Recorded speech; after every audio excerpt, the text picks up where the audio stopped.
International democracy assistance can help people in countries starting out on the path to democracy to build a firmer foundation. What exactly do I mean by democracy assistance? Well, I didn't even know that when I started working at the National Democratic Institute in 1994. I pretended during my interview that I actually knew what it was, and then I did some homework overnight and scored the interview the next day. But democracy assistance has not been around for very long, and it was really new back then. It's important to put the concept of democracy assistance in its proper context for what it is not. Democracy assistance is not instigation. It is not choosing a country's political parties, picking a favorite one, and providing political consulting and campaigning for it. Democracy assistance has to be made available to anyone who wants it without preference, as long as they are nonviolent. Let me be blunt. Democracy is seen as many parts of the world as being a US agenda, a Western agenda, where we're forcing our values on others. And sometimes it can be uncomfortable to start a democracy discussion rolling. However, when I was first working with a group of women from Libya, we got to the part of the agenda that was called Democracy in Action. And I was looking out to the participants in the audience, waiting for some of the women to start rolling their eyes. Here comes the blonde American talking about democracy. Big surprise. I was a little bit uncomfortable, but as I looked out to the women, I found just the opposite. They were pretty enthusiastic.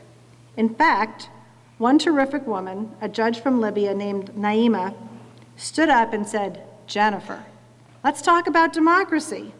We want to hear everything there is to know. You think we went through all of that hell and we don't deserve the gold star? We don't deserve democracy?" Davai, as they say in Russia. Yalla, as they say in the Middle East. Move on, let's go. So what does democracy assistance involve? Democracy assistance involves sharing models of how other countries have built their own governments and societies. Democracy assistance is working with local partners in their peaceful efforts to promote more inclusive and participatory political environments. Democracy assistance programs aim to strengthen political parties and civil society, improve the transparency of electoral systems, and promote greater responsiveness to citizens' needs.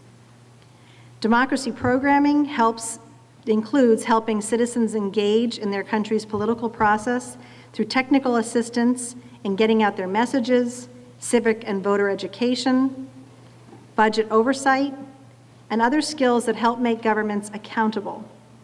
It also includes helping political parties by sharing tools and techniques that they can use to develop stronger connections to the public and their constituencies, mount competitive electoral campaigns, and perform more effectively once they get elected into the legislature.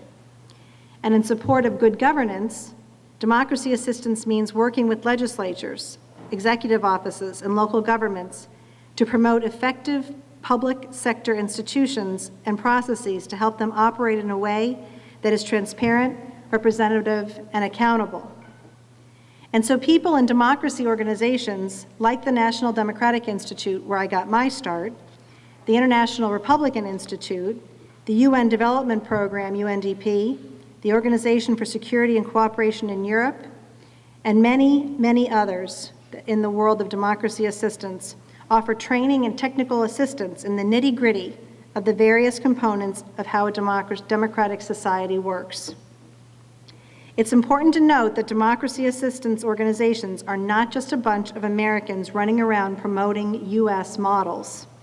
There are Western European, Canadian organizations, Czech organizations, South African organizations that have done this kind of work for many years. And democracy assistance does not even have to be sponsored by governments or performed by large non-governmental organizations. In Egypt, I work with a wonderful women's organization called the Karama Arab Regional Women's Network. Their approach to democracy assistance was to bring in women from all countries from across the Arab Spring, women who are policymakers, civil society activists, and thought leaders. They brought them into Cairo to network, share experiences, and strategize about how to take their experience from the protests of the streets to the halls of power. One more thing about democracy assistance. It's not one size fits all. The best programs offer models relevant to the local situation. In this case, bringing in leaders and activists from other countries that have recently gone through transitions. And as I've traveled around the countries of the Arab Spring and met with people, I keep thinking back to my experience in Russia in the early and mid-90s. It's the feeling of people emerging from a long, dark tunnel and blinking into the light. There's a mixture of disbelief, caution, and excitement. Is this really happening? Are we really going to be able to do this without retribution?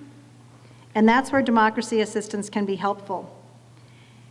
As political parties and civil society groups are venturing into the relatively more open public square for their first time, they will often ask others who've had more experience for advice.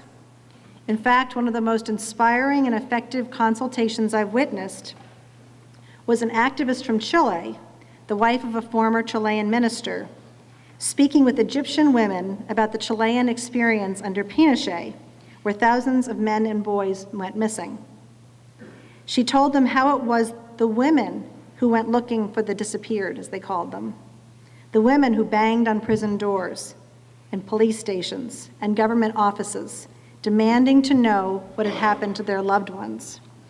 Only someone like Maria Rubio from Chile could have the street credibility from the Chilean experience to encourage the women from Egypt to keep up the good fight, to not be cast aside now that Mubarak was overthrown, that they should put themselves forward to sit on every commission, the Constitutional Commission, the Election Reform Commission, every local city council, and the women from Egypt could actually picture themselves doing this because Maria helped them visualize her and her colleagues doing it.